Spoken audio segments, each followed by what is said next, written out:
Hello everyone.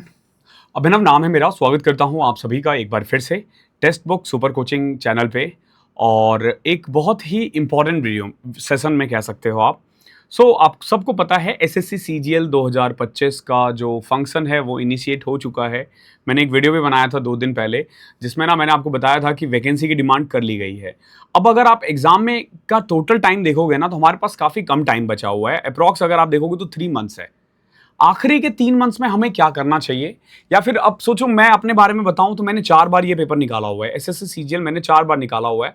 तो मैंने ऐसा क्या किया था आखिरी के 3 महीने में, या वो बच्चे जो टॉपर्स होते हैं या वो बच्चे जो सेलेक्ट होते हैं वो आखिरी के 3 महीने में ऐसा क्या करते हैं जिससे ना उनके नंबर को इंक्रीजिंग मिलता है, यानी जो अपने नंबर को बूस्ट कर पाते हैं। तो अगर आप ये वीडियो देखते हो एंड तक और अगर आप इसे फॉलो करते हो तो आई कैन गारंटी कि आपका नंबर बहुत ही ज़्यादा कह सकते हो कि इंप्रूव होगा और नंबर्स बढ़ेंगे बढ़ेंगे। वन बाय वन हम हर एक सब्जेक्ट और स्टार्ट करेंगे हम लोग मॉक के साथ। ओके, बहुत इंपॉर्टेंट है तो वीडियो को एंड तक जरूर देखना, जरूर मतलब जरूर ही देखना। ओके, देखो हमारा पहला टॉपिक क्या है।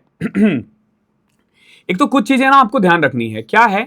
सबसे पहले 10 to 12 आवर्स की जो स्टडी है ना अब मस्ट है। इससे कम में तो कुछ नहीं होगा भाई।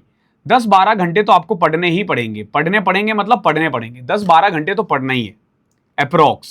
ठीक है, इससे ज्यादा आपके ऊपर है कि आप कितना दे सकते हो। जितना ज्यादा दोगे आपके लिए ज्यादा फायदा है।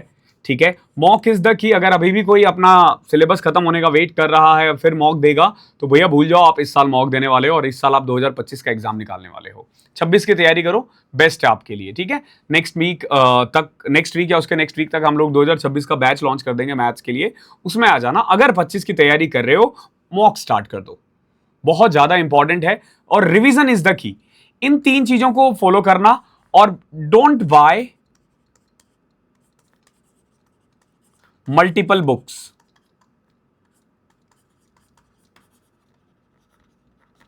ठीक है, मल्टीपल बुक्स बाय करने की जरूरत नहीं है आपको, ध्यान रखना इस चीज का। आगे देखो, स्टार्ट करते हैं मॉक से। मॉक बहुत ज्यादा जरूरी है, बहुत ज्यादा। अगर आप किसी भी बच्चे से पूछो, जैसे मैं बताता हूं आपको, सीएचएसएल का रैंक जो 1 है होल्डर है रोहित सदर कह लो, या ऑल इंडिया रैंक 4 कह लो, या ऑल इंडिया रैंक 15 कह लो, जो सीएचएसएल का था जिसका ऑल इंडिया रैंक 8 आया है 2024 में। उन सबसे मैंने पूछा, उन्होंने ना दबा के मॉक्स दिए हैं। दबा के बोले तो किसी ने 250 दिए, किसी ने 200 दिए, किसी ने 100 दिए। 50 से कम वाला तो कोई था ही नहीं। Mock is the key.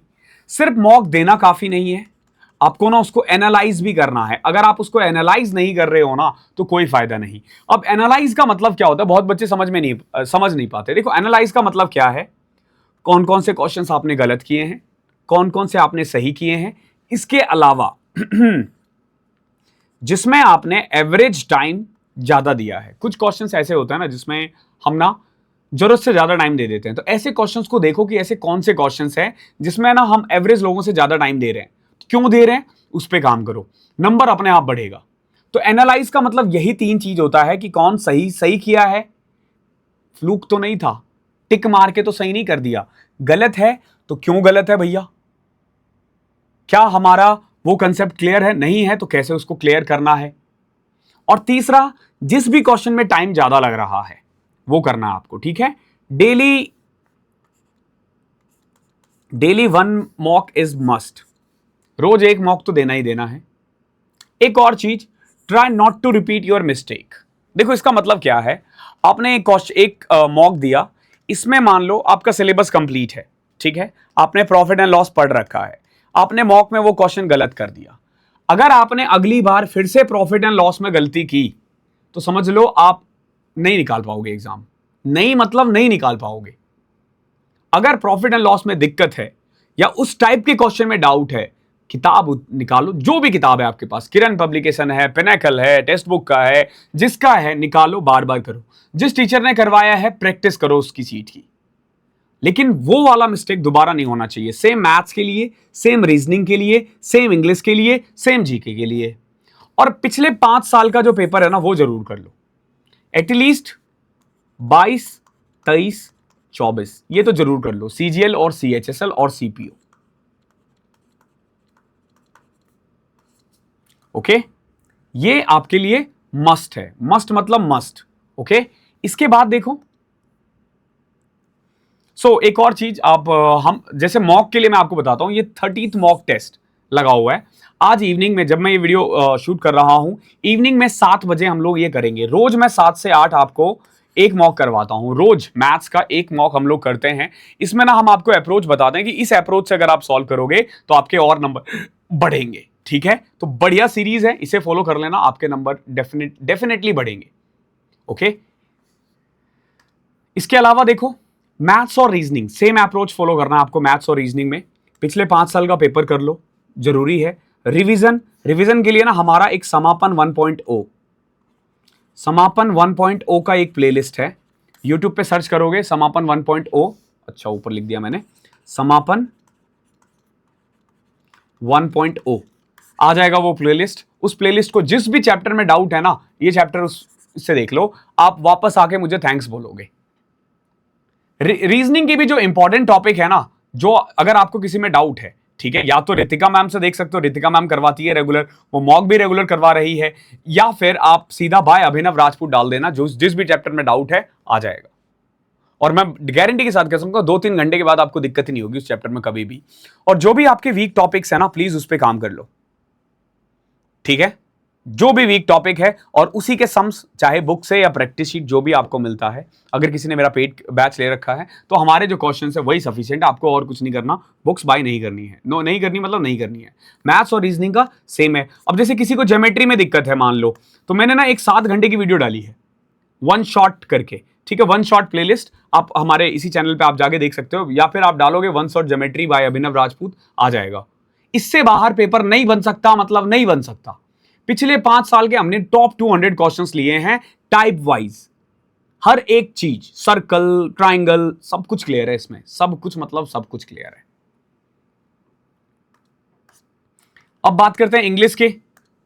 पिछले 5 साल का पेपर अच्छे से कर लो। इंग्लिश में प्रैक्टिस बहुत ज्यादा चाहिए होता है। ग्रामर आपका अच्छा होगा, प्लिंथ टू पैरामाउंट आपने पढ़ रखी होगी। रीडिंग कॉम्प्रिहेंशन में काम करो, किरण पब्लिकेशन के जो PYQs आते हैं ना वो लगाओ। लास्ट 5 ईयर के वोकैब रट लो मतलब रट लो। रोज एक सेक्शनल मॉक जरूर देना। सब्जेक्ट वाइज के अलावा आपको मॉक पे फोकस करना है। इंग्लिश के बाद आती है जीके की। अगेन मैं वही बोलूंगा, पिछले 5 साल का पेपर मस्ट है आपके लिए। ल्यूसेंट करो और करंट अफेयर पे फोकस करो। ल्यूसेंट को कोशिश करो अगले 3 महीने में 2 बार पढ़ जाओ, ठीक है। और किसी भी टॉपिक में डाउट है, फॉर एग्जाम्पल पॉलिटी में डाउट है, तो पॉलिटी के वन शॉट वीडियो देखो, ठीक है, गौरव सर ने करवा रखा है। और ल्यूसेंट तो अपना वरुण अवस्थी सर ने करवा रखा है, वहां से देख सकते हो। और क्या चाहिए, ठीक है। तो बढ़िया से ना आप उस प्लेलिस्ट को यूज कर सकते हो, वहां से पढ़ो और फिर वन शॉट वीडियो देखो और PYQ करो, कोई दिक्कत ही नहीं आएगी। तो अगर आप इतना फॉलो करते हो ना, तो मेरी गारंटी है आपके नंबर भी बढ़ेंगे, आपका कॉन्फिडेंस भी बढ़ेगा। आज आप अपना नाम नीचे कमेंट करके जाओ, और आप देखना जब आप प्री देकर आओगे ना, तो आप थैंक्स बोलोगे कि सर मैंने, आपने जो जो कहा था मैंने वो फॉलो किया। और ये मैं ऐसे नहीं बता रहा हूं आपको, ठीक है, मैंने ये एग्जाम निकाला है। आई नो कि पेपर का पैटर्न क्या रहता है। आखिरी के दिनों में बच्चे सबसे बड़ी गलती क्या करते हैं, उनको लगता है कि ट्रिक से ही सब कुछ होता है, और यहीं पे वो गलती कर जाते हैं। Tricks is not the key, concept is the key. Concept पे फोकस करो, जितना ज्यादा करोगे उतना अच्छा होगा। कैलकुलेशन पे काम करो, कुछ मल्टीप्लीकेशन के ट्रिक सीखो, कुछ स्क्वायर के सीखो, कुछ क्यूब के देखो, कुछ स्क्वायर रूट, कुछ क्यूब रूट के देखो, डिवीजन कैसे करना है वो देखो। इन सब पे मैंने वीडियो डाली हुई है। अगर आप इन्हें फॉलो करते हो, आपके नंबर बढ़ेंगे, फॉर श्योर बढ़ेंगे। वरना तो भैया जिंदगी भर प्रैक्टिस करते रह जाओगे, ट्रिक सीखते रह जाओगे, एग्जाम नहीं निकलेगा। Thank you so much.